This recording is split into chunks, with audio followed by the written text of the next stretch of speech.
welcome to 3 Minute Reviews, the show where I talk about a film I saw. I'm your host, Mundy, and today we're taking a look at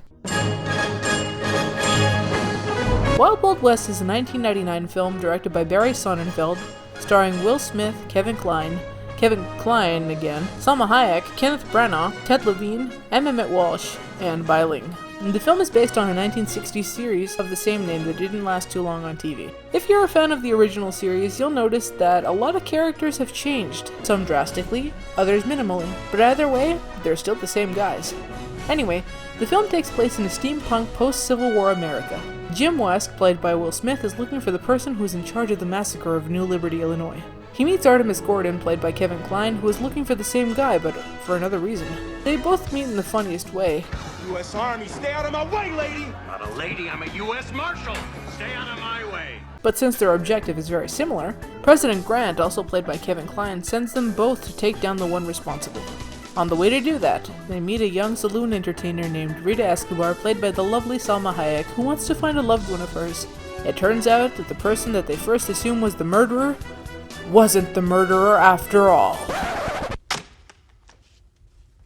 What? It was actually Dr. Arliss Lovelace, played by Kenneth Branagh. He was the mastermind behind the plan to take over the United States, and he planned to massacre a lot of people to prove his point this whole time. I love this film because of the humor, the aesthetic, the soundtrack, the Sonnenfeld camera angles, and because of Artemis Gordon. Don't you judge me! Gordon was a very important part of the duo. If it wasn't for Gordon, well, they could have died. And more importantly, Jim West would have died from, well, watch this.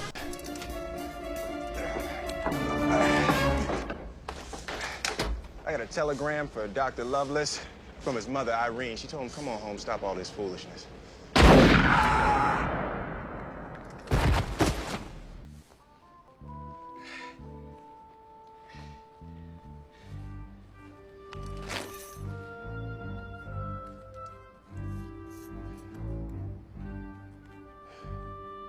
Thanks, Hardy.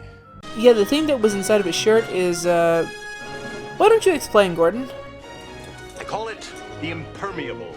It's a vest which, when worn under the clothing, stop any modern bullet fired even at close range. Is that so? But I haven't tested it fully yet. Without the impermeable, Jim West would have been dead. That is, if the fall didn't kill him. If you haven't seen this film yet, do so because, as bad as the dialogue gets sometimes, it's still a pretty good movie to watch. I can only describe it as a Men in Black style film with a western twist. And as always, I'm Mundy saying be kind, rewind, and... You know what? I'm gonna let Eric Cartman do the outro. Take it away, buddy. Well, I'm a badass cowboy living in the cowboy days. Biggie, wiggy, scratch, yo, yo, bang, bang. Me and Artemis, life, road, go, sets, down a high act from the big metal spider. Wicked, fresh cowboy from the west